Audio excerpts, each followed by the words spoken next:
नमस्कार दोस्तों, स्वागत है आप सभी का सुपर आयास पर। यूएसए के द्वारा फ्रीडम ऑफ रिलीजन को लेकर एक रिपोर्ट पेश करी गई है जिसमें कि उन्होंने बताया है कि religious freedom in India is very very poor. बल्कि उन्होंने इस रिपोर्ट में इंडिया को पाकिस्तान और चाइना वाली कैटेगरी में भी इंक्लूड कर दिया है।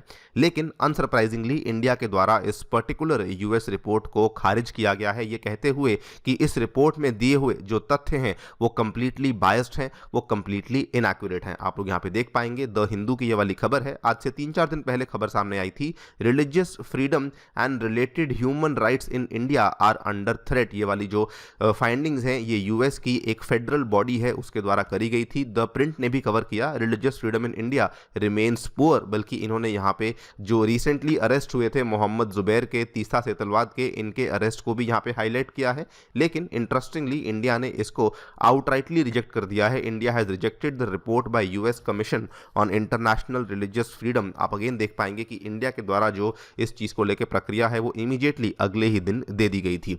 अगर बात करें कि इंडिया के द्वारा एग्जैक्टली क्या कहा गया है, तो भारत के विदेश मंत्रालय ने अंतर्राष्ट्रीय धार्मिक स्वतंत्रता पर अमेरिकी सरकार द्वारा जारी रिपोर्ट को पक्षपातपूर्ण यानी कि बायस्ड और प्रेरित एजेंडा यानी कि मोटिवेटेड एजेंडा से प्रेरित बताते हुए खारिज कर दिया है। यानी कि ये वाली जो रिपोर्ट है ये ना केवल बायस्ड है बल्कि एक पर्टिकुलर एजेंडा से मोटिवेटेड है। सेकेंडली इन्होंने ये भी कहा, एमईए के प्रवक्ता अरिंदम बागची ने अंतर्राष्ट्रीय धार्मिक स्वतंत्रता पर अमेरिकी आयोग, जिसको कि यूएससीआईआरएफ कहा जाता है, पर तथ्यों को गलत तरीके से प्रस्तुत करने का आरोप भी लगाया। उन्होंने आगे कहा कि रिपोर्ट ने भारत के लोकतंत्र और संवैधानिक ढांचे को समझ की कमी को प्रदर्शित किया है। यानी कि जो रिपोर्ट है ये बेसिकली इंडिया के जो डेमोक्रेसी और कॉन्स्टिट्यूशनल फ्रेमवर्क्स हैं उसको प्रॉपरली बेसिकली अंडरस्टैंड ही नहीं कर पा रही है। बात करेंगे पूरी की पूरी रिपोर्ट के बारे में कि रिपोर्ट किसने पब्लिश करी है एंड यहाँ पे क्या क्या चीज़ें हैं जो कि उनके द्वारा कही गई हैं, इंडिया ने किस तरीके से इसको खारिज किया है उसको भी समझा जाएगा। आइए शुरू करते हैं दोस्तों मेरे साथ। मेरा नाम है अनिरुद्ध। इस लेक्चर की पीडीएफ को डाउनलोड करना चाहते हैं तो यहाँ पर दिए गए टेलीग्राम चैनल के माध्यम से कर सकते हैं। ऑल राइट, सबसे पहले आपको बता दें कि ये वाली जो रिपोर्ट है ये यूएस की एक बॉडी है जिसका नाम है यूएससीआईआरएफ। इसका लोगो आप यहाँ पे देख पाएंगे। ये United states commission on international religious freedom के नाम से बॉडी है जो कि यूएस में काम करने वाली एक independent bipartisan US federal government agency है जिसको कि यूएसए ने 1998 में बेसिकली क्रिएट किया था। ये क्या करती है, दुनिया भर में बेसिकली जो आपका right to freedom of belief है और रिलीजन ग्लोबली उसको स्टडी करती है, उसको ट्रैक करती है और उसको लेकर फिर अलग अलग तरह के रिकमेंडेशंस हैं जो कि ये यूएस के प्रेसिडेंट के लिए लेकर आती है। इस पर्टिकुलर कमीशन के द्वारा, इसी आयोग के द्वारा इस साल की शुरुआत में अप्रैल 27, 2022 की ये वाली खबर है जब इन्होंने सबसे पहली रिपोर्ट को रिलीज़ किया था जिसमें कि इन्होंने कहा था कि बेसिकली जो यूएस गवर्नमेंट ये मानती है कि इंडिया एक कंट्री ऑफ पर्टिकुलर कंसर्न है और यहाँ पर इन्होंने इंडिया, चाइना, पाकिस्तान, अफगानिस्तान और 11 और ऐसी कंट्रीज़ थी जिसको कि सेम कैटेगरी में इंक्लूड कर दिया था, ये कहते हुए कि इन कंट्रीज़ में आपको रिलीजियस फ्रीडम देखने को नहीं मिलती है।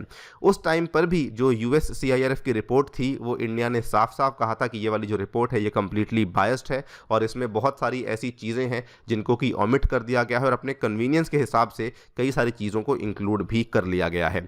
उस टाइम पर भी जो कमेंट्स आए थे इंडिया के द्वारा आप यहाँ पे देख पाएंगे, इन्होंने कहा था कि ignorance about reality and vested interest are the basis for this report. और ये भी कहा कि ये अगर आपको रिपोर्ट पेश करनी ही है तो कम से कम एक अनबायस्ड रिपोर्ट को पेश कीजिए। और एक और कमेंट सामने आया, द रिपोर्ट लैक्स ऑथेंटिसिटी, यानी कि इसमें हमें क्रेडिबिलिटी देखने को नहीं मिलती है। Attempts to brand the vast majority of peace loving and pluralistic Hindus as extremist, यानी कि यहाँ पर इन्होंने कई सारे लोगों को बेसिकली एक्सट्रीमिस्ट ही डिक्लेयर कर दिया है। इसी पर्टिकुलर रिपोर्ट का एक नया अपडेट सामने आया है जो कि इस साल नवंबर के महीने में रिलीज हुआ है। The USCIRF released an update जिसमें कि इन्होंने कहा that religious freedom conditions in India remained poor. आप यहाँ पे देख पाएंगे बहुत सारी ऑब्जर्वेशंस हैं, मैं बहुत डेप्थ में नहीं जाऊंगा लेकिन हाँ आपको थोड़ा थोड़ा आइडिया सबके बारे में देना चाहूंगा। इन्होंने कहा कि वर्ष के दौरान राष्ट्रीय, राज्य और स्थानीय स्तर पर भारत सरकार ने नीतियों को बढ़ावा देने और लागू करना जारी रखा जिसमें धार्मिक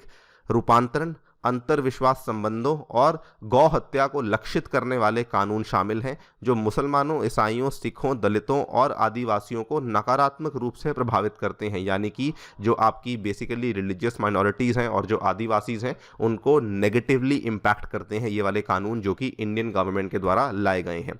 फिर इन्होंने बल्कि ये भी कहा कि नागरिकों के राष्ट्रीय रजिस्ट्रार, यानी कि जिसको कि हम लोग पॉपुलरली एनआरसी के नाम से जानते हैं, और नागरिकता संशोधन अधिनियम जिसको कि हम लोग सीएए के नाम से जानते हैं, से संबंधित नीतियों ने विशेष रूप से निंदा की। मतलब कि जो इंडियन गवर्नमेंट के द्वारा ये नए कानून लाए गए हैं उनकी विशेष रूप से यहाँ पे निंदा करी गई है। बल्कि इन्होंने यहाँ पे ये भी कहा कि the manner in which the government officials have enforced these policies, जिस तरह से सरकारी अधिकारियों ने इन नीतियों को लागू किया है उसने धार्मिक अल्पसंख्यकों के प्रति असहिष्णुता को बढ़ावा दिया है, यानी कि इनटॉलरेंस को बढ़ावा दिया है और सांप्रदायिक विभाजन को बढ़ा दिया है, जिससे परिणाम स्वरूप हिंसा, मौतें, चोटें, यौन हमले, पूजा के घरों सहित संपत्ति का विनाश, मनमाना विरोध, ऑनलाइन उत्पीड़न सहित उत्पीड़न, और रिपोर्ट में कहा गया कि धार्मिक, अनुसूचित जाति और आदिवासी समुदायों का सामाजिक बहिष्कार भी हुआ है। यानी कि इन्होंने यही कहा है कि बहुत सारे हमें इसके आउटकम्स देखने को मिले हैं, जैसे कि वायलेंस हुआ, डेथ्स हुआ, इंजरीज, सेक्सुअल असॉल्ट वगैरह वगैरह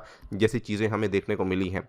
इंटरेस्टिंगली रिपोर्ट ने पहली बार अपनी रिपोर्ट में, यूएस की रिपोर्ट में, इन्होंने पर्टिकुलर नाम भी मेंशन किए हैं। अगर आप यहाँ पे देखेंगे तो इन्होंने पहले मेंशन किया the arrest of Mohammed Zubair, जो कि आपको मालूम होगा कि इस साल के जून के महीने में हमें देखने को मिला था, जो कि ऑल्ट न्यूज़ के को फाउंडर हैं।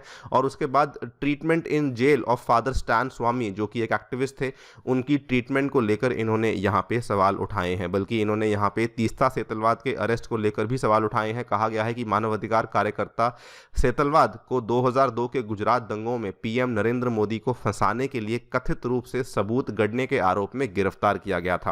एंड इन्होंने यहाँ पर जो एक और पत्रकार हैं सिद्दीक कप्पन, उनको लेकर भी सवाल उठाए हैं कि इवन दो सर्वोच्च न्यायालय के द्वारा इनको यहाँ पे बेल दे दी गई थी, जमानत दे दी गई थी, लेकिन उसके बावजूद भी ये अभी भी जेल में ही है।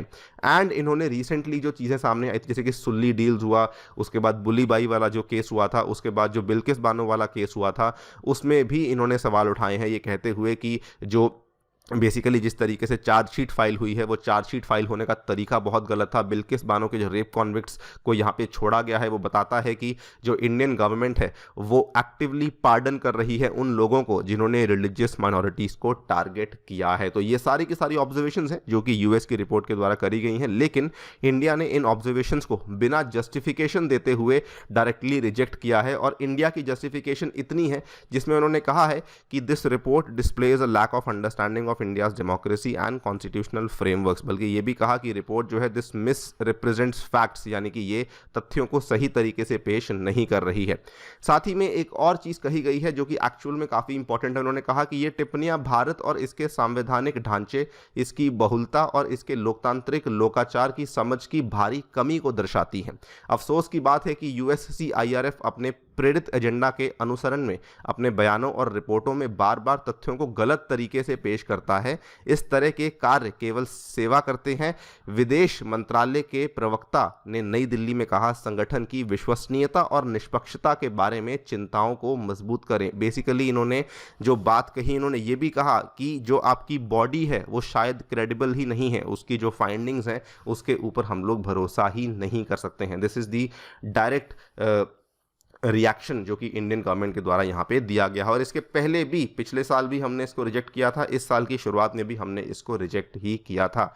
आप लोग क्या सोचते हैं इस पूरी की पूरी डेवलपमेंट के बारे में? डेफिनेटली बताइए हमें कमेंट सेक्शन में।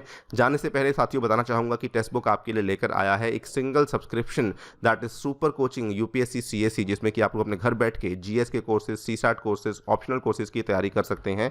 और ये सभी चीज़ें आपको अवेलेबल हो रही हैं मात्र और मात्र 22,499 रुपये में, अगर आप लोग मेरा कूपन कोड अनिरुद्ध यूज करते हैं। इसमें आपको मेरे द्वारा बनाया हुआ साइंस एंड टेक का कोर्स भी अवेलेबल करवाया जाएगा। Thank you so much for listening, stay tuned and stay